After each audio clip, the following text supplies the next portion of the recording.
Shalom.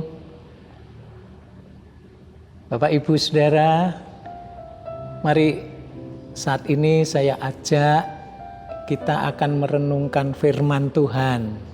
Ya. Kenapa kita harus merenungkan firman Tuhan?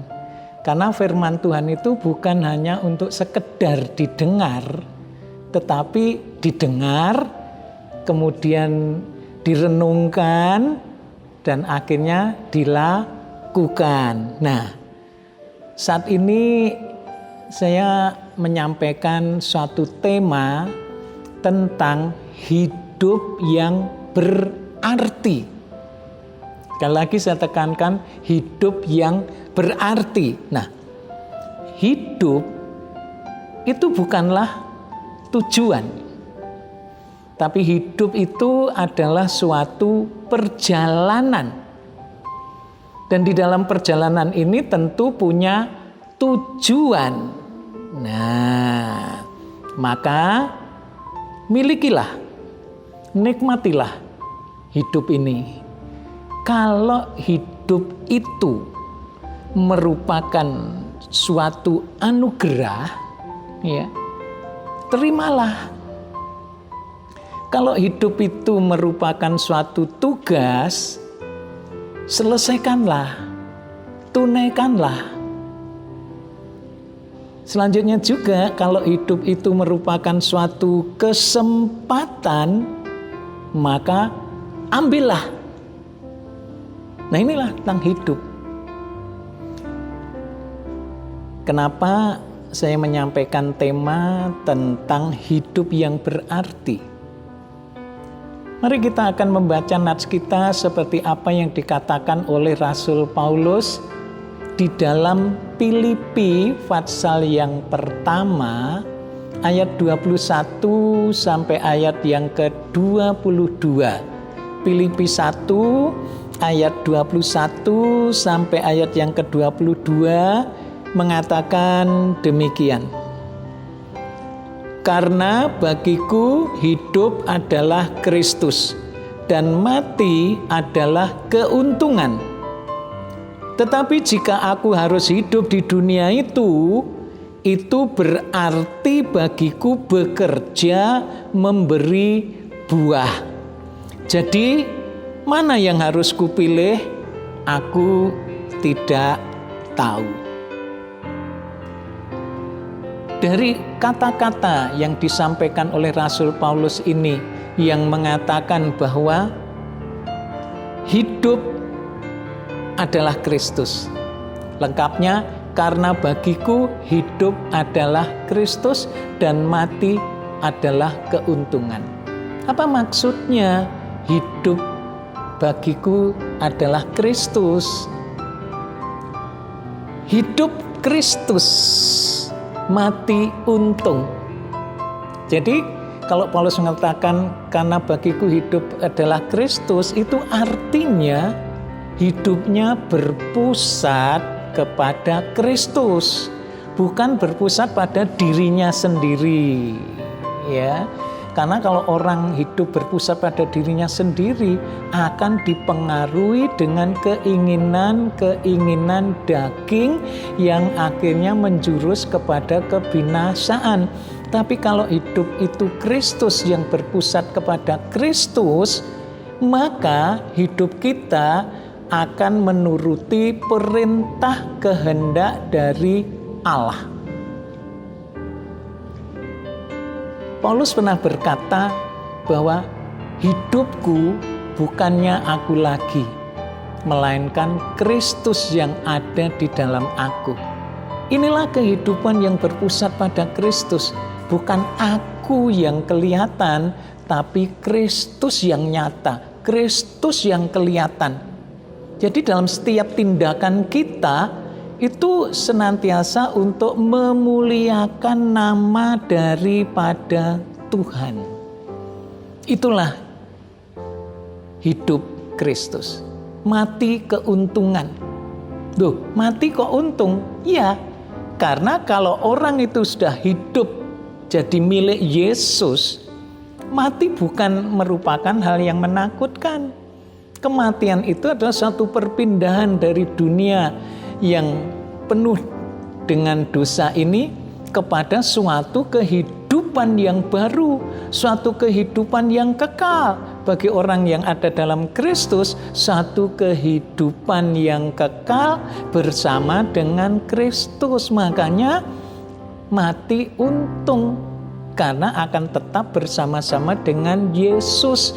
Dan sudah disediakan tempat oleh Tuhan Yesus bagi orang yang tetap tinggal di dalam Yesus dan hidupnya adalah Kristus memuliakan Yesus, maka tempatnya sudah disediakan di dalam surga.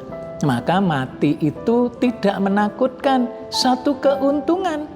Sehingga Paulus berpikir, ya, mana yang harus kupilih, aku tidak tahu.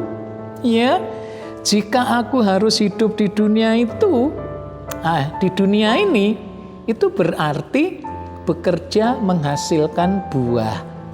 Jadi hidup yang berarti itu adalah hidup yang menghasilkan buah-buah kehidupan, buah-buah roh, buah-buah jiwa-jiwa. Itu kehidupan yang berarti. Dan kehidupan yang berarti itu berarti Kristus sudah di dalam kita, kita di dalam Kristus. Jadi bukan berpusat kepada diri sendiri. Kristus bertahta di dalam tahtanya, yaitu di dalam hidup kita. Dan ego atau si aku tidak lagi bertahta. Itu adalah hidup Kristus. Nah, Bapak Ibu Saudara, Rick Warren pernah membagi kehidupan dari manusia, bagaimana manusia menjalani kehidupannya. Ia membagi dalam 3 level. Yang pertama adalah level bertahan. Sekali lagi saya ulang, yang pertama adalah level bertahan. Orang yang hidup di dalam level ini, ya, ia hanya sekedar ada. Jadi sekedar ada, menjalani kehidupannya itu hanya dengan rutinitas, secara rutin dari hari ke sehari, ya, hanya sekedar bertahan untuk hidup, sekedar bertahan untuk menghabiskan waktu dalam kehidupannya menunggu datangnya kematian yang menjemput. Itu level bertahan. Jadi level ini hanya sekedar ada, ya wes hidupku seperti ini, ya. Jadi tidak berusaha bagaimana supaya lebih baik, berusaha untuk lebih meningkatkan. Enggak, ya wes itu gitu saja, ya. Ini sekedar bertahan, level bertahan. Yang kedua adalah level sukses.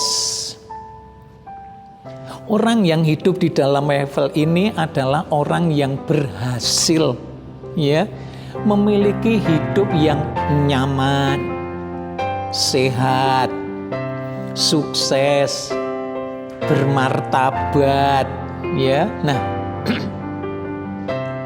tidak berkekurangan. Tapi anehnya orang yang level sukses ini, ia berkata, ya, jika saya begitu sukses, mengapa saya tidak merasa puas? Ya, mengapa saya merasa tidak puas? Loh, padahal sudah sukses, berhasil, hidup nyaman, sehat, tidak berkekurangan, punya martabat, dihormati, tapi kenapa tidak merasa puas? Jawabannya adalah seperti ini, ya, bahwa orang yang demikian kalau ia ingin merasa puas, dibutuhkan lebih daripada sekedar sukses dan status. Jadi hidupnya itu dibutuhkan bukan hanya sekedar sukses, sekedar statusnya itu wah orang yang terhormat. Enggak. Hidupnya harus lebih daripada sekedar sukses dan statusnya. Untuk apa? Bisa merasa puas. Yang ketiga adalah level berarti. Nah, orang yang hidup di dalam level ini tidak mesti harus sukses dulu, ya. Tidak mesti harus menjadi sukses. Tapi level ini justru lebih menekankan pada apa yang dilakukan di dalam atau dengan hidup yang ada. Di mana pada akhirnya orang ini akan menemukan yaitu ia merasa puas. Jadi hidup yang berarti penekanannya adalah pada apa yang dilakukan di dalam hidup ini sampai menemukan rasa puas. Itulah hidup yang berarti. Nah, untuk kita hidup yang berarti itu bukan bergantung kepada panjang atau pendeknya hidup. Ada orang yang hidupnya panjang tapi hidupnya tidak punya arti. Ya, hidupnya panjang tapi tidak berarti karena hidupnya tidak menjadi berkat bagi orang lain. Hidupnya tidak menjadi yaitu berguna bagi orang lain. Dan hidupnya hanya berpusat pada dirinya sendiri. Dan hidupnya dihabiskan untuk hal yang sia-sia.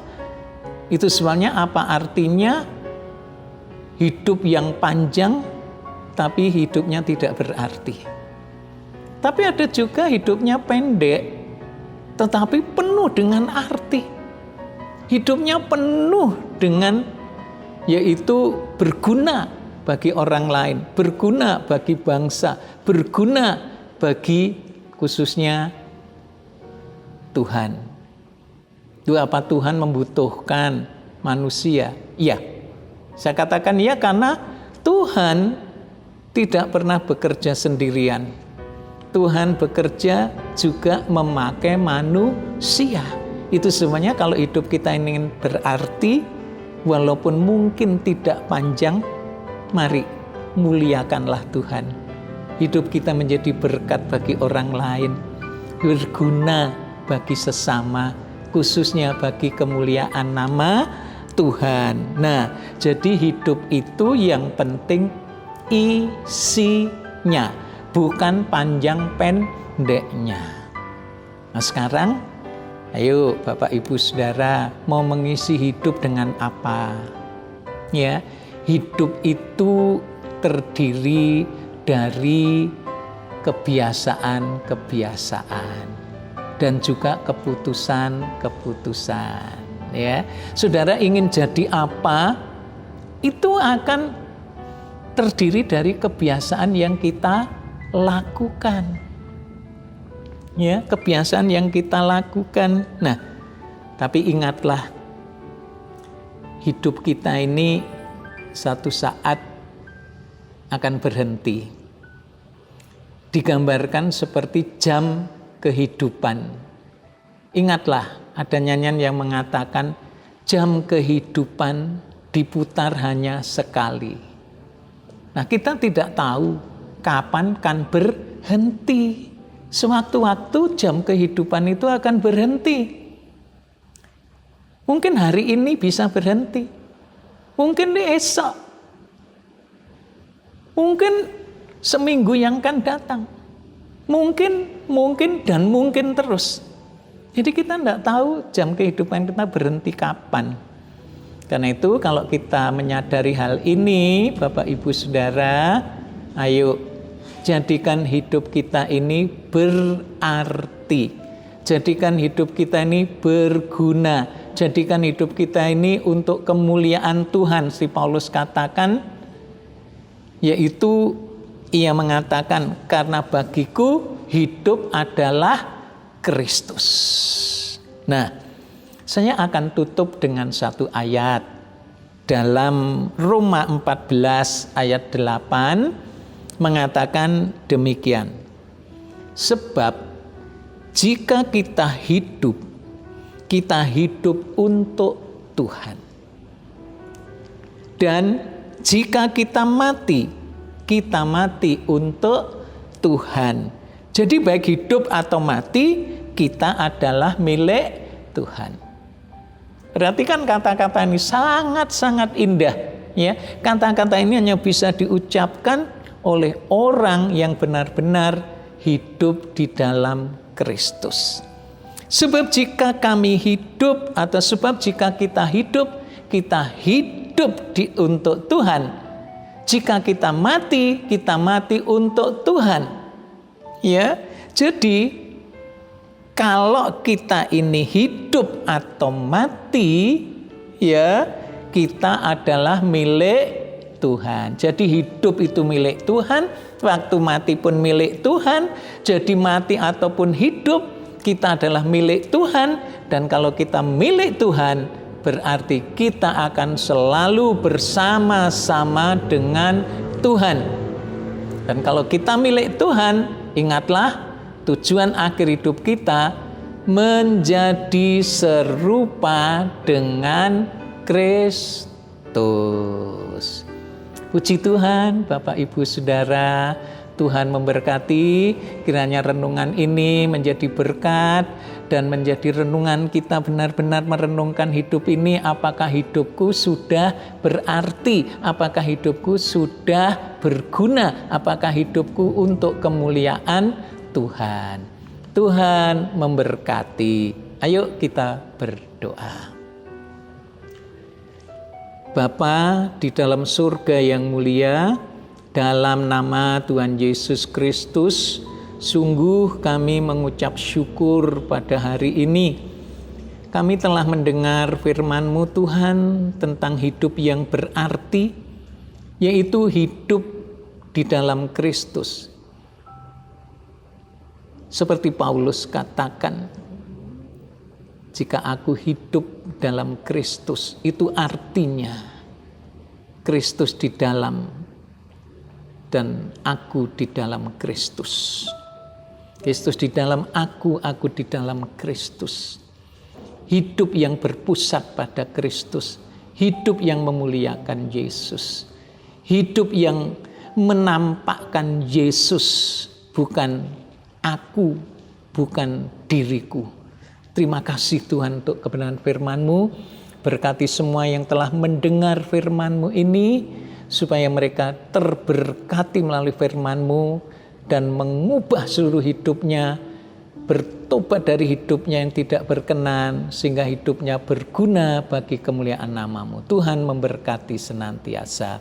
Di dalam nama Tuhan Yesus Kristus, kami berdoa dan mengucap syukur, berkat-Mu menyertai selalu kepada mereka semua yang telah mendengar firman-Mu hari ini.